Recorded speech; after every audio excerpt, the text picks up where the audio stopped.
मेष राशि वालों, मित्रों, सूर्य ग्रहण के बाद आपके जीवन में असर पड़ता है और ख़ास करके 30 दिनों के अंदर आपको असर दिखाता है। ऐसा असर दिखाता है जैसा हमने बताया कि आपको या किसी ने आपको बताया कि सूर्य ग्रहण से इस राशि पर यह असर पड़ता है। तो सूर्य ग्रहण के बाद आपके जीवन पर 30 दिनों के अंदर वो प्रभाव दे देता है जो सूर्य ग्रहण से पहले या सूर्य ग्रहण के समय प्रभाव देने की बात की जाती है। तो सूर्य ग्रहण के 30 दिनों के अंदर आपके ऊपर क्या प्रभाव पड़ेगा हम आपको ये बताएंगे। साथ ही ये भी बताएंगे कि अभी जो समय चल रहा है सूर्य ग्रहण के बाद नवरात्र का समय है, इसमें आपको किन बातों का ध्यान रखना चाहिए, क्योंकि कुछ लोग गलतियां करेंगे और ऐसे परेशान हो जाएंगे जैसे वो कभी सोचे नहीं हैं और उन्हें लगेगा कि हमने सारे काम अच्छे किए हैं लेकिन हमारे साथ बुरा क्यों हो रहा है। तो चलिए हम आपको बताते हैं कि सूर्य ग्रहण के बाद आपके ऊपर किस तरह का ग्रहों का असर पड़ेगा। सबसे पहले तो मित्रों आपको बता दें कि सूर्य ग्रहण जो हुआ है या लगा है वो आपके छठे भाव में लगा है। तो छठे भाव में लगने वाले सूर्य ग्रहण का जो असर होता है वो इंसान के लिए, क्योंकि छठे भाव से द्वादश भाव भी प्रभावित होता है। अब ऐसे में आपके ऊपर किस तरह का असर पड़ेगा वो आप समझिए।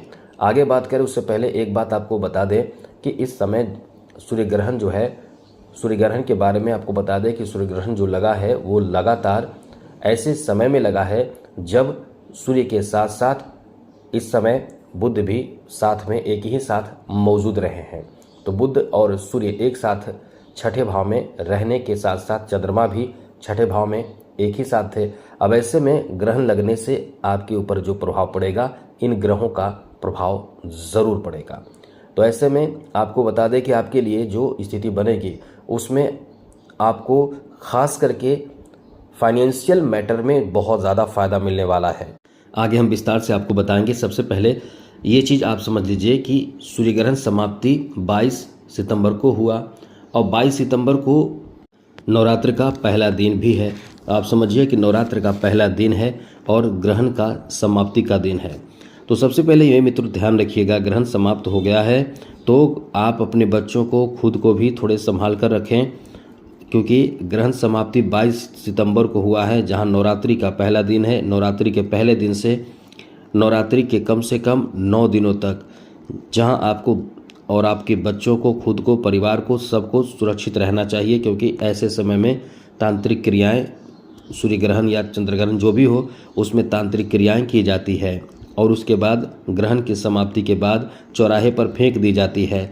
बच्चों को समझा दें कि ऐसी चीज़ यदि आपको मिल जाए या कुछ चीज़ आपको संभल कर ही उठाना है, क्योंकि कभी कभी आप देखते हैं कि कुछ भी ऐसे जब मतलब फेंके रहते हैं, उठा के लेके चले आते हैं और वो चीज़ आपके लिए एकदम से काला जादू का असर जो होता है वो रहता है, वो आपके जीवन को, आपके घर को, परिवार को परेशान में डाल देता है।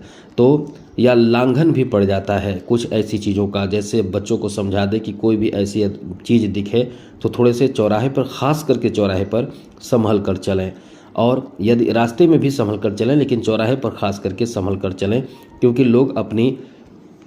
लोग जो अपने घर के काला जादू जो होते हैं या बुरे प्रभाव होते हैं, नेगेटिव ऊर्जा होते हैं, वो तो बाहर ही किसी न किसी इंसान के घर में या बाहर चौराहे पर फेंकी जाती है। तो इस तरह से इन तरह की चीज़ों से बचना और सुरक्षित खुद को रखना अति आवश्यक होगा।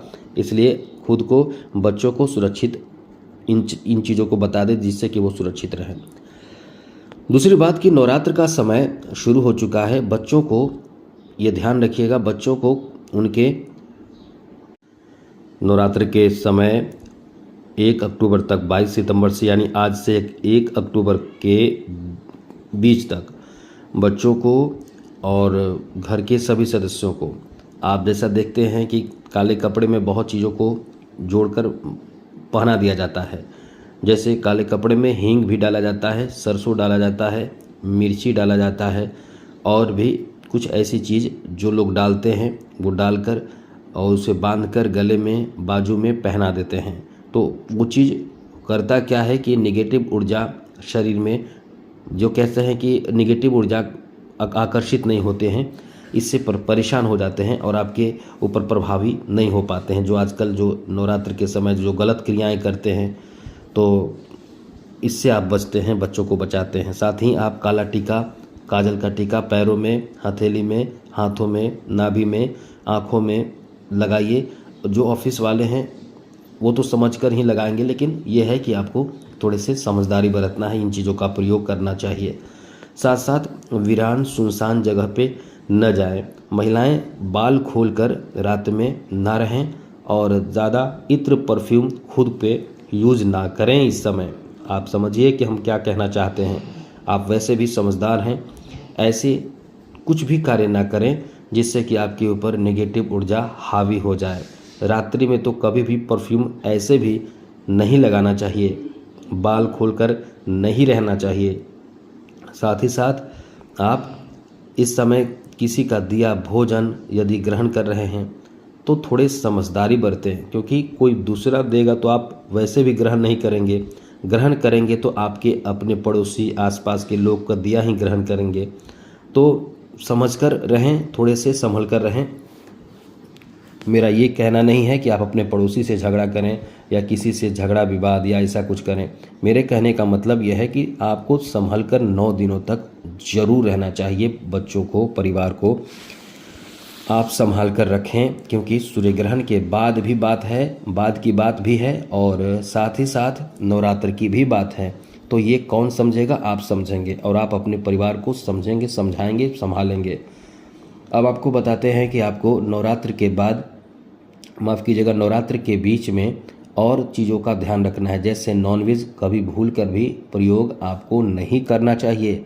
लहसुन, प्याज, तामसिक भोजन कभी प्रयोग नहीं करना चाहिए।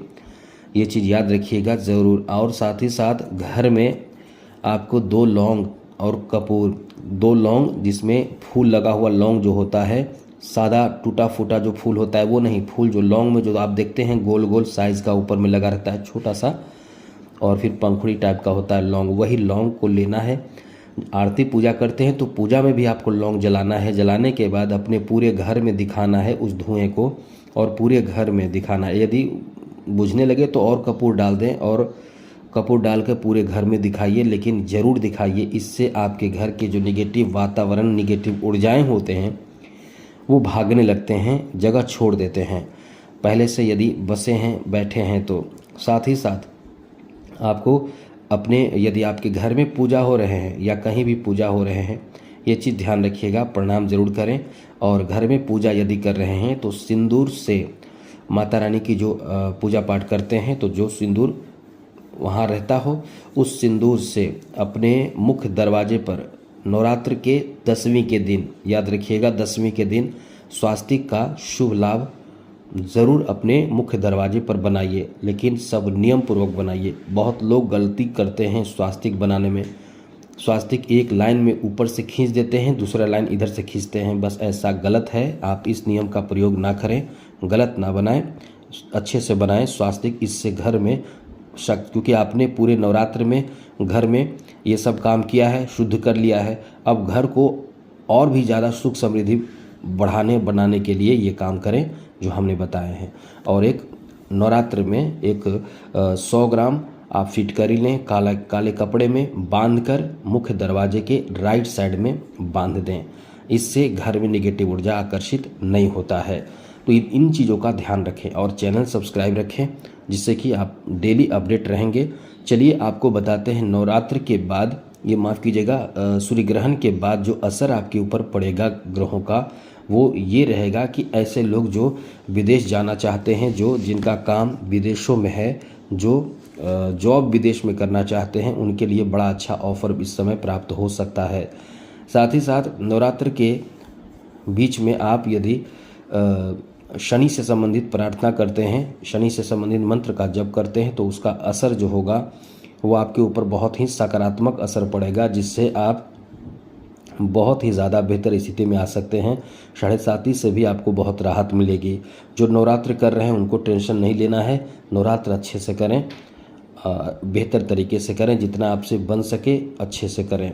साथ ही साथ आप यदि घर के बड़े बुजुर्गों का सम्मान करो तो बहुत अच्छी बात, सम्मान करना चाहिए, कभी अपमान नहीं करनी चाहिए, पेड़ पौधों के नुकसान नहीं करनी चाहिए, पक्षियों को दाना खिलाइए ऐसे समय में, इससे अच्छा होता है। और मुख्य रूप से हम ये कहना चाहते हैं कि छठे भाव में जो ग्रहण लगा है यानी ग्रहण का असर जो आपके छठे भाव पर है, इससे आपके स्वास्थ्य जो परेशानी से गुजर रहा था, स्वास्थ्य खराब चल रहा था, उसमें सुधार देखने को मिलेगा। आंतरिक कॉन्फिडेंस अब आपका बढ़ेगा, अब आप बहुत फिट महसूस करेंगे, अच्छा महसूस करेंगे। इसलिए कह सकते हैं कि अब आपके जीवन में बेहतर बदलाव यहाँ से स्वास्थ्य के रूप में देखने को मिलने वाला है। साथ ही साथ आप इस समय थोड़े सतर्क भी रहें कुछ मामलों में। जैसे आपको चाहिए कि आप यदि कोई ऐसी यदि वाहन चला रहे हैं तो बहुत तेज़ ना चलाएं, क्योंकि तेज़ वाहन चलाने से चोट लगने की भी संभावना है और इस समय ऐसी चीज़ों से आपको बचना है। साथ साथ मित्रों, कोई बड़े रिस्क ना लें इस समय, कोई भी फाइनेंशियल रिस्क लेने से बचें। ये समय आपके लिए एकदम ईमानदारी पूर्वक काम करने का है, फिर आप बहुत कुछ देखेंगे, बहुत कुछ आपको फ़ायदा मिलेगा यदि आप ईमानदारी पूर्वक काम करते हैं। तो आपके समझ लें कि आपकी शक्ति, आपकी जो ऊर्जा हैं, जो आपके ईमानदारी हैं, जो आपकी सच्चाई है, वो सब रखें, वही उन्हीं से आपको बहुत तरक्की मिलेगा। ये चीज़ ध्यान रखिएगा। तो मित्रों, आज के लिए इतना ही।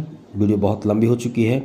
कमेंट बॉक्स में जय माता दी जरूर लिखिएगा, बस उम्मीद यही है आप जरूर लिखेंगे। जय माता दी, राधे कृष्णा, ओम नमः शिवाय।